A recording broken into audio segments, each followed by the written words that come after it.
Muy buenos días, iglesia. Qué bendición y qué privilegio que podamos volver a encontrarnos para compartir la bendición que es ser familia, familia espiritual.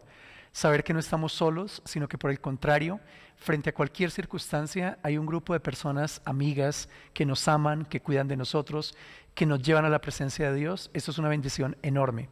Y en segundo lugar, ser compañeros en este camino que nos está conduciendo a la presencia de Dios y poder avanzar juntos en el conocimiento del Señor.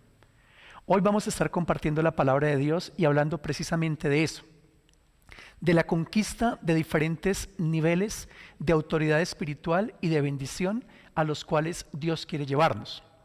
Y yo quiero partir desde nuestra última enseñanza, utilizar aquello que hablamos acerca de Moisés, para desde ahí poder orientarnos frente a aquello que Dios quiere hacer con nosotros. Entonces quiero recapitular un poquito la última predicación.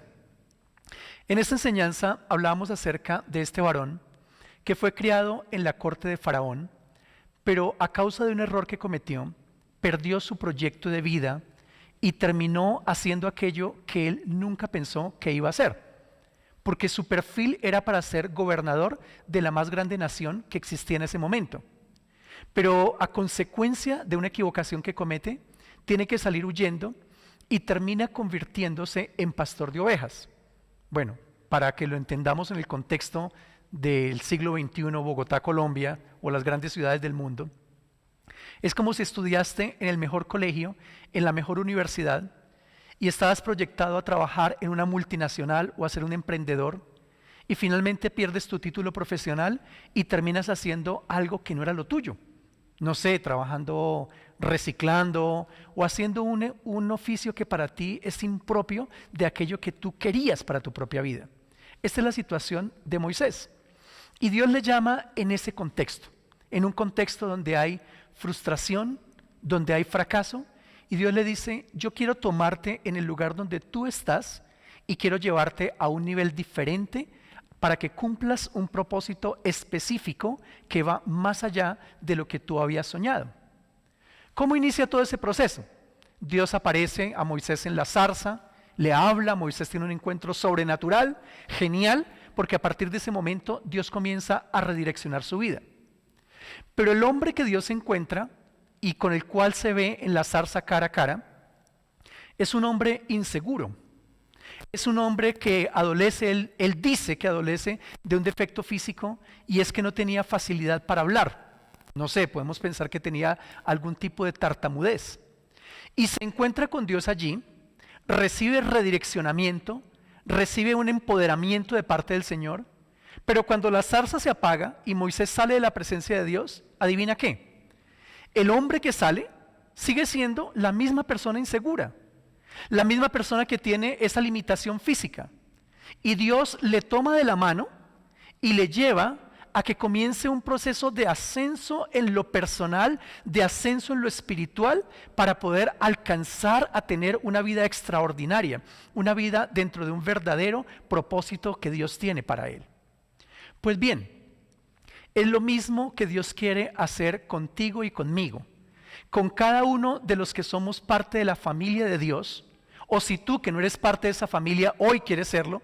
A partir de este día, Dios también quiere hacer exactamente igual con tu vida, tomarte de la mano y decirte: bueno, yo te acepto en la condición en la que tú estás, con errores, con pecados, con frustraciones, con fracasos, con limitaciones, enfermedades, problemas familiares, pero quiero tomarte de la mano y quiero llevarte a un nivel nuevo, a un nivel diferente, porque te llamé estando así, te acepté estando así, pero no es para que tú te quedes el resto de tu vida en ese mismo nivel, en ese mismo estadio espiritual, emocional, mental, económico, familiar, etc. No, es para que haya un proceso de cambio. Por eso, cuando hay un cristiano que conoció a Cristo en medio de una situación crítica, y ha pasado el tiempo, 1 año, 2 años o no sé cuánto tiempo, y su situación no cambia, entonces algo está mal en el proceso. ¿Por qué? Porque la vida cristiana es dinámica. Nuestro Dios es un Dios que todo lo que Él toca lo bendice, lo multiplica. Y si Él tocó mi vida, es precisamente para que haya ese crecimiento, esa multiplicación. Y tú y yo tenemos que permitir que nuestra mente, nuestro ser, espíritu, alma y cuerpo, en primer lugar, se conecten con Dios en ese propósito. Entonces tú y yo tenemos que llegar a un primer acuerdo antes de comenzar esta enseñanza de la palabra de Dios. Y es aceptar que dentro del propósito de Dios hay crecimiento, hay avance, no hay estancamiento. Y si lo hay en este momento, entonces yo necesito decir, voy a renunciar a esta realidad que envuelve mi vida, y a partir de ese momento voy a aceptar que hay una voluntad y hay un propósito divino. Y mi voluntad y la voluntad de Dios se van a unir en una sola. Y ese encuentro de dos voluntades va a hacer con que yo pueda decir, a partir de hoy, mi vida tiene que ser una vida que experimenta cambios, que experimenta conquistas, que experimenta bendiciones, que no va a haber estancamiento, que no va a haber enfermedad, que no va a haber pobreza como siendo el estado definitivo en el que yo estoy. ¿Amén? ¿Estás de acuerdo conmigo en ese primer punto? Tú y yo vamos a declarar a partir del día de hoy que nuestra vida va a ser una vida de crecimiento. Pero el segundo acuerdo es que yo voy a contribuir de una manera voluntaria, que yo voy a contribuir de una manera intencional para que ese proceso se lleve a cabo. Porque la voluntad de Dios es esta, que haya bendición sobre nuestras vidas. Está explícita en toda la palabra del Señor, desde el Génesis hasta el Apocalipsis, desde el momento de la creación hasta el momento de la redención total. Siempre es un proceso de crecimiento y de bendición, pero es un proceso en el cual yo estoy involucrado. Entonces yo acepto que Dios quiere hacerlo, pero en segundo lugar, yo me comprometo a que voy a contribuir de manera intencional, con cada uno de mis pensamientos, con cada una de las emociones que manejo dentro de mí, con cada una de las conductas que yo emito. Yo voy a contribuir para que de una forma real Dios pueda cumplir con ese propósito en mi vida. Amén. Entonces, estas dos cosas nos tienen que unir, tanto en esta predicación como en la siguiente, y esperamos que se torne un principio de vida de aquí en adelante para todo aquello que tú vas a hacer. Entonces, Dios me quiere bendecir y yo estoy comprometido a colaborar para que esa bendición se torne real. Para que podamos entender de qué se trata esto, vamos a ver al Señor Jesucristo llevando a cabo este proceso con sus 12 discípulos. 12 hombres también que no tenían nada de destacados, nada de especiales. No tenían títulos, no tenían abolengos, no tenían una vida moral espectacular. La Biblia no habla de que ellos tuvieran ningún tipo de logro antes de llegar a conocer a Jesús. Pero el Señor Jesús los toma del común y corriente del pueblo, pero no los deja siendo así, sino les dice, yo les voy a enseñar a vivir en una nueva dimensión, en la dimensión de la bendición, en la dimensión de lo sobrenatural. ¿Cómo hacía el Señor Jesucristo esto? Lo hacía en medio de circunstancias en las cuales Él permitía y colocaba a sus discípulos para que ellos tuviesen que enfrentarse a esta circunstancia y en ella recibir la lección de cómo crecer, cómo trascender. Para aprender acerca de ello, vamos a leer hoy en la palabra del Señor, Marcos en el capítulo 6, los versículos desde el 30 hasta el versículo 44. Un texto bien conocido, la alimentación de los 5,000, que terminaron siendo como 10,000. Pero vamos a ver ese texto durante 2 domingos para poder darnos el tiempo de detalladamente mirar qué fue lo que Jesús hizo durante y después de ese milagro para que sus discípulos alcanzasen un nuevo nivel. Entonces, por favor, vayan conmigo en sus Biblias a Marcos capítulo 6 y comenzamos con el versículo 30. Mira lo que dice. Entonces los apóstoles se juntaron con Jesús y le contaron todo lo que habían hecho y lo que habían enseñado.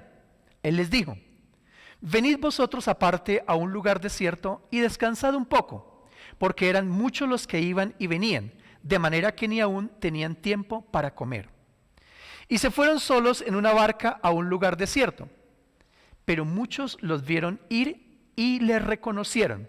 Y muchos fueron allá a pie desde las ciudades y llegaron antes que ellos y se juntaron a él. Y salió Jesús y vio una gran multitud y tuvo compasión de ellos, porque eran como ovejas que no tenían pastor, y comenzó a enseñarles muchas cosas. Cuando ya era muy avanzada la hora, sus discípulos se acercaron a él diciendo: el lugar es desierto y la hora ya muy avanzada. Despídelos para que vayan a los campos y aldeas de alrededor y compren pan, pues no tienen que comer. Respondiendo él les dijo: dadles vosotros de comer. Ellos le dijeron: que vayamos y compremos pan por 200 denarios y les demos de comer. Él les dijo: ¿cuántos panes tenéis? Id y vedlo. Y al saberlo dijeron: 5 panes y 2 peces. Y les mandó que hiciesen recostar a todos por grupos sobre la hierba verde. Y se recostaron por grupos de 100 en 100 y de 50 en 50. Entonces tomó los 5 panes y los 2 peces, y levantando los ojos al cielo, bendijo y partió los panes y dio a sus discípulos para que los pusiesen delante, y repartió los 2 peces entre todos. Y comieron todos y se saciaron. Y recogieron de los pedazos 12 cestas llenas, y de lo que sobró de los peces. Y los que comieron eran 5,000 hombres. Amén. Muy bien. Tenemos aquí entonces una situación en la cual los discípulos se ven enfrentados a un problema que está por encima de sus capacidades de resolverlos en la forma humana. Y esto es bien interesante. ¿Por qué? Porque cualquier tipo de avance, cualquier tipo de crecimiento a un nivel superior de bendición o de autoridad espiritual, se da cuando enfrentamos una circunstancia que nos sobrepasa, de la cual no tenemos control. Creo que si entendemos esto, podemos entender lo que dice el libro de Santiago, que dice que tenemos que sentirnos felices cuando nos encontremos en diversas pruebas, ¿cierto? Dice que tenemos que regocijarnos cuando estemos en medio de las dificultades. Y esta parte es importante, ¿sí? Porque la palabra nos dice: asuma la circunstancia difícil, pero asúmala con la mentalidad correcta, con la óptica correcta, con la emoción correcta. ¿Para qué? Para que esa circunstancia no se torne nociva, sino por el contrario, se torne de bendición. Entonces, si tú estás enfrentando una situación difícil, vuelvo y te repito lo que ya mencioné. Es en el momento de la situación difícil, es en el momento de la crisis, donde tú y yo podemos avanzar a un nuevo nivel de autoridad y de bendición espiritual. Los discípulos entonces estaban en esa situación, pero lo primero que el Señor Jesucristo necesitaba hacer en ellos es que entráramos todos dentro de la misma óptica, dentro de ver el problema desde el mismo punto de vista, para desde ahí poder comenzar a tener un proceso de crecimiento. ¿A qué me refiero? Veámoslo en un ejemplo práctico. En una familia, el esposo pierde el trabajo o pierde el mejor contrato que él tenía y con el cual la familia se nutría económicamente. Para el esposo puede llegar a ser decir: bueno, chévere, porque ese contrato, a pesar de que me daba dinero, ahora que no lo tengo me deja las manos libres para ser un creativo y voy a hacer cosas nuevas. Pero para la esposa puede decir: qué desgracia tan grande, ahora qué vamos a hacer, esto es el inicio de nuestra ruina, esto no tiene ninguna solución. Es el mismo problema, pero visto desde dos ópticas diferentes. Mientras sea así, por ejemplo, en una familia, mientras los dos no puedan decir: no, esto es una gran oportunidad, vamos a reinventarnos desde esta circunstancia, mientras no lleguen a un acuerdo, se va a generar un conflicto dentro de la familia y la circunstancia realmente se va a tornar el inicio del fin. Entonces, Jesús también necesitaba que sus discípulos, en primer lugar, comenzaran a ver la circunstancia como Él la veía y no como ellos la estaban viendo, para poder enseñarles esta enseñanza espiritual de crecimiento y poder llevarlos a una nueva dimensión. Entonces, tú y yo tenemos que aprender a ver cada una de las cosas que nos está pasando dentro del propósito de Dios. ¿Cómo lo puedes hacer? Filtrando cada circunstancia, cada pensamiento tuyo y cada emoción desde un principio de la palabra. A los que aman a Dios, todas las cosas les ayudan para bien. Si tú permites que ese versículo deje de ser una letra muerta que está en un libro llamado la Biblia y se torne realidad por el Espíritu, en tu mente, en tu espíritu, en tu alma, en tu cuerpo, en tu emoción, en todo su ser, A partir de ese momento es cuando inicia el proceso entre Dios y tú.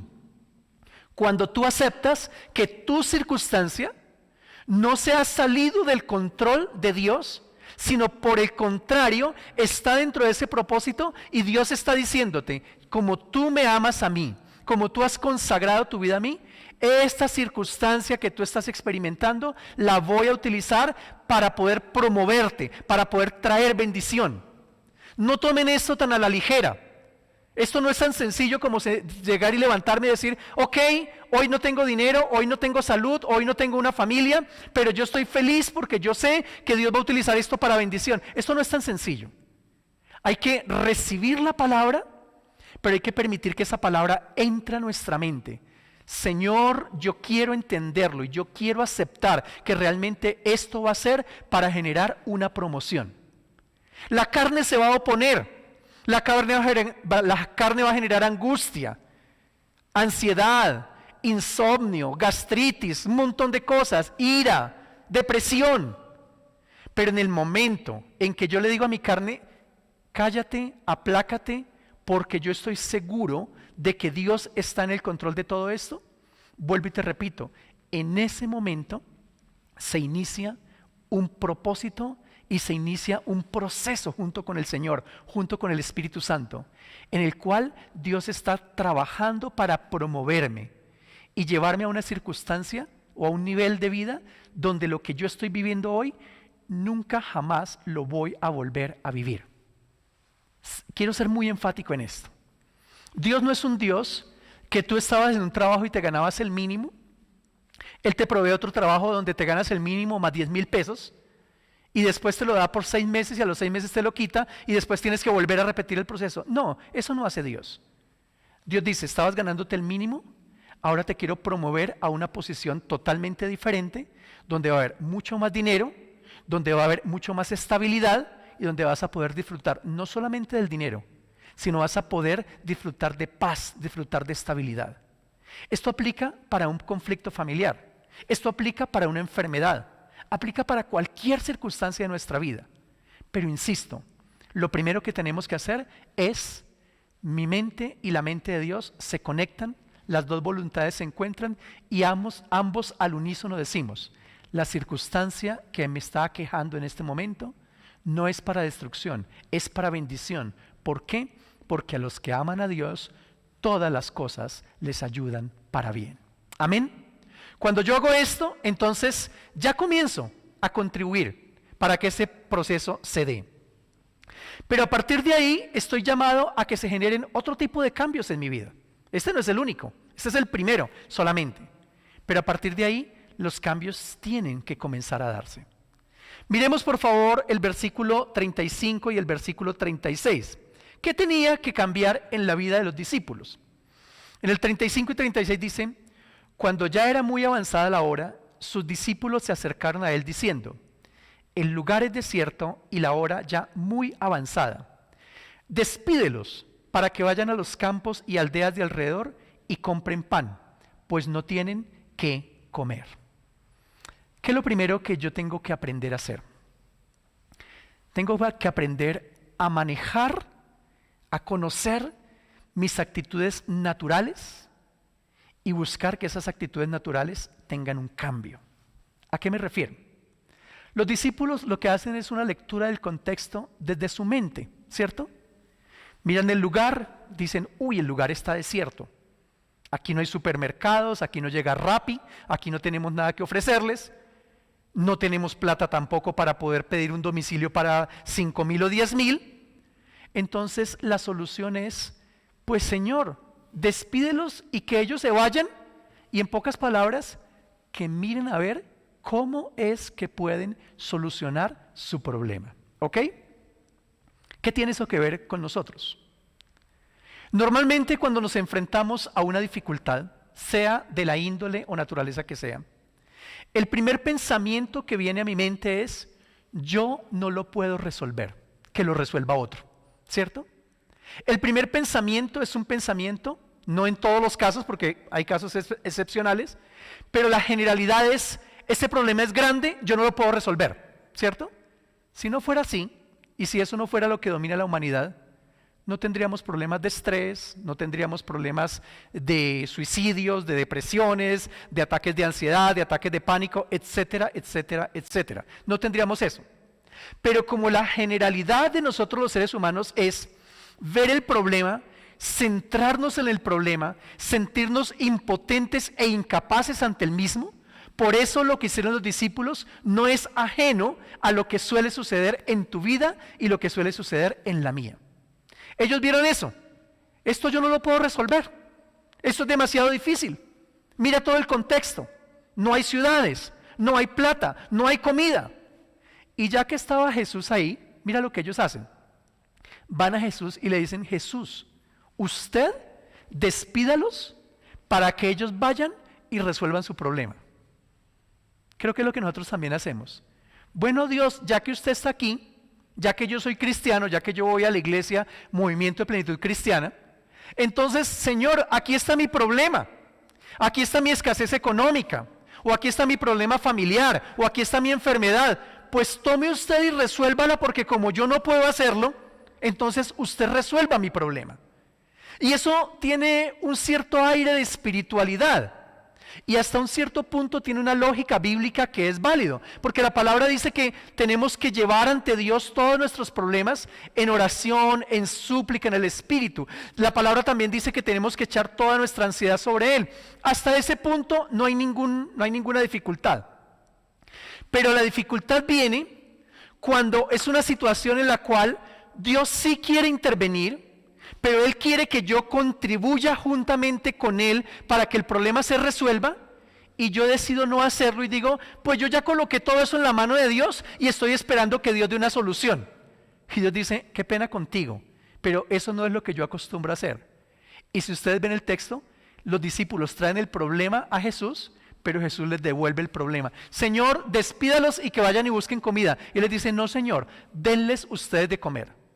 No me traigas un problema a mí, que tú eres quien lo tienes que resolver.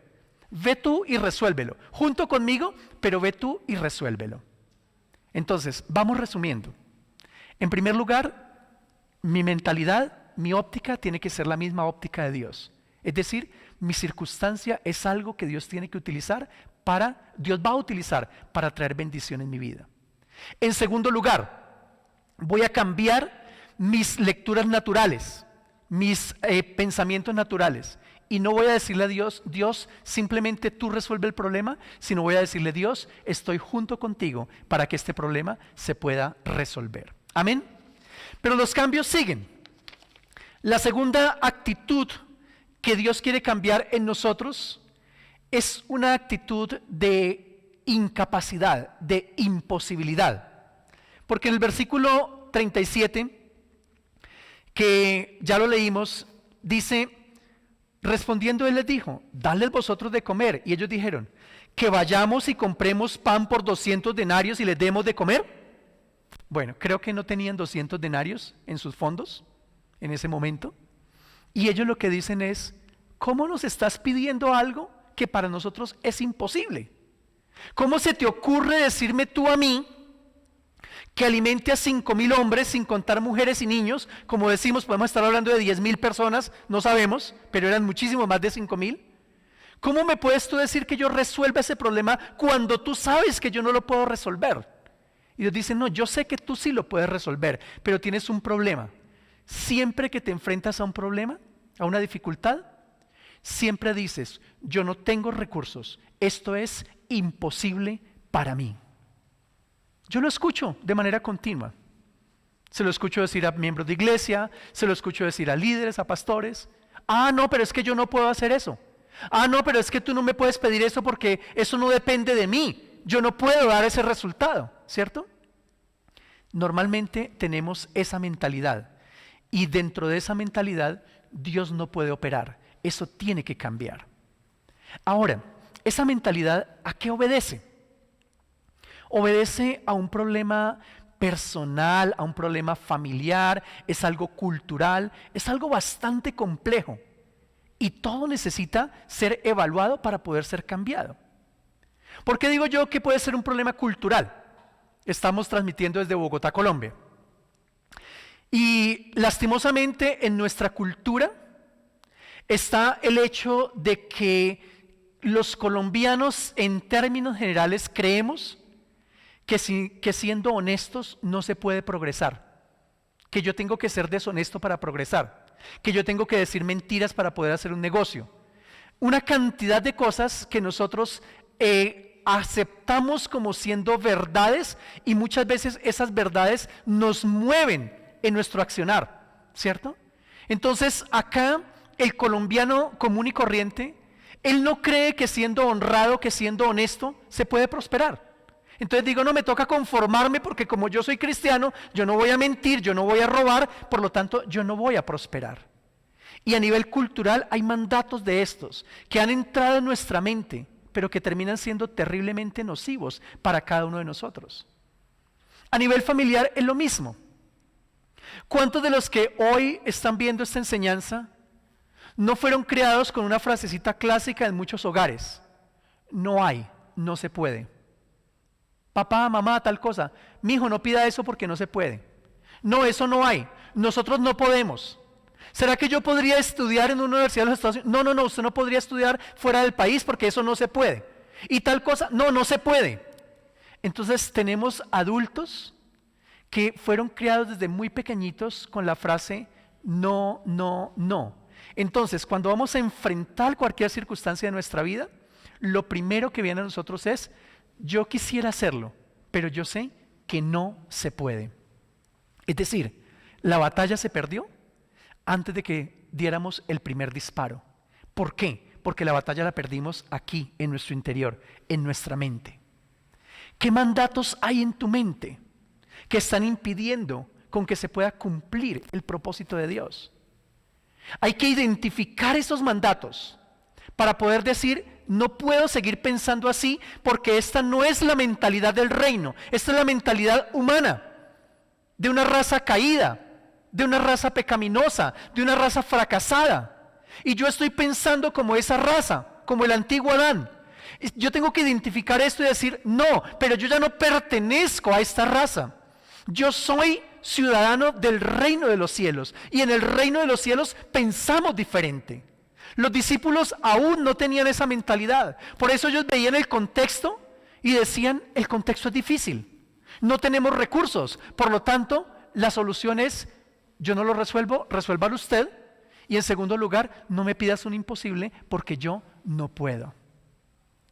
Este tipo de mentalidad normalmente está acompañada de una emocionalidad que le es muy compatible. Aquel que de manera continua dice, yo no puedo, normalmente es una persona que tiene amargura de espíritu, ¿cierto? Porque en su interior está frustrada, ¿sí? Entonces la persona que muchas veces es malacarosa, es agresiva, ¿cierto?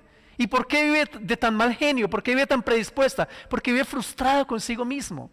Y la emoción que acompaña su pensamiento es una emoción de amargura. Otros utilizan como emoción principal la tristeza, la depresión. Entonces la persona que no es agresiva, pero se torna una persona pasiva, ¿cierto? ¿Y usted cómo está? Pues bien por lo que ha pasado, pues en medio de todo lo que está pasando, pues uno tiene que ser grato para con Dios, porque hay comida, porque no estoy enfermo. Sí, hay que ser grato para con Dios, yo estoy de acuerdo con eso. Que sea cual fuera la circunstancia, tenemos que darle gracias al Señor. Pero dar gracias al Señor no es sinónimo de ser una persona conformista. Y si yo soy aquella persona que está continuamente conforme, pero ese conformismo está acompañado de tristeza, está acompañado de frustración, ese tipo de mentalidad acompañado de ese tipo de emocionalidad da como resultado un fracaso total, un fracaso absoluto. Los discípulos tenían eso, tenían una mente que no era la mente correcta, tenían una actitud que no era la actitud correcta, tenían una forma de leer las cosas que no era la manera correcta, y el Señor estaba trabajando para poder cambiar todas estas cosas antes de poder inducirlos a una situación diferente, a que se produjese un milagro en sus vidas. Le estaba diciendo, señores, vamos a cambiar esos pensamientos, vamos a cambiar esas emociones, vamos a cambiar esas actitudes para entonces y solo entonces poder entrar a intervenir y producir un milagro en sus vidas. Amados hermanos, amados amigos que nos ven en esta hora, es importante que tú y yo nos hagamos conscientes de esta realidad que puede estar acompañando nuestra mente, nuestro corazón, nuestra forma de actuar. No podemos hacer ejercicios de fe. No podemos esperar que Dios va a traer grandes y potentes bendiciones, sanidades sobrenaturales, prosperidad increíble, respuestas inmediatas, cuando yo no he sido parte de ese proceso que Dios quiere llevar a cabo conmigo. Yo tengo que hacerme consciente de que mi Dios es un Dios que sí es sobrenatural, pero que Él trabaja con toda mi naturalidad humana. Él trabaja ¿con qué? Con la materia prima que yo le doy, con aquello que yo le doy. Si yo le entrego un corazón depresivo, si yo le entrego una mente totalmente cerrada, negativa, el Señor dice, pues yo hago lo que yo pueda con eso. Pero yo no puedo esperar que en ese contexto el Espíritu Santo pueda sembrar el don de fe y de una manera sobrenatural llevarme a nuevas dimensiones. No, porque Él espera que yo contribuya de una manera natural y que yo pueda decir, Señor, yo sé que para que tú puedas producir un milagro, yo también tengo que contribuir, yo también tengo que permitir que haya un cambio en todo aquello que yo soy. Y esta primera parte de la enseñanza está enfocada básicamente hacia ello, hacia que tú y yo podamos reflexionar sobre la actitud, la disposición que tenemos para poder tener un encuentro sobrenatural con nuestro Dios. Yo quiero que en esta hora tú y yo podamos evaluar y podamos llegar a decir, la forma como yo pienso, la forma como yo siento, la forma como yo leo las circunstancias, ¿realmente es la manera como Dios quiere que yo lo haga? ¿O por el contrario, es el momento de generar un cambio? Entonces yo quiero invitarte a que tú tengas un momento de reflexión, un momento de análisis y que podamos orar juntos. Vamos, como siempre lo hacemos, a tener un tiempo de ministración en la presencia del Señor, donde podamos estar juntos en esta hora y podamos decirle al Señor, Señor, yo quiero tener un encuentro contigo, pero por favor, por medio de tu Espíritu Santo, ayúdame a entender que debo tener un cambio en lo que yo soy en mi esencia. Amados, yo quiero decirles una cosa. En la segunda parte de esta enseñanza vamos a ver la intervención de Dios. Pero la intervención de Dios va a venir cuando nosotros hemos hecho primero nuestra parte. Dios siempre espera que el hombre dé el primer paso, porque Dios respeta la libertad del hombre. Y Él respeta, si yo no quiero triunfar, si yo me quiero estancar, si yo quiero vivir cargado de pobreza o cargado de limitaciones económicas o cargado de enfermedades, Él dice, oye, si tú no quieres dar la batalla, si quieres huir ante tus circunstancias, esconderte, llorar, deprimirte, yo te dejo. Pero el día que tú quieras vivir algo diferente, ese día voy a estar ahí contigo para que el cambio se dé y para que podamos hacer algo totalmente diferente.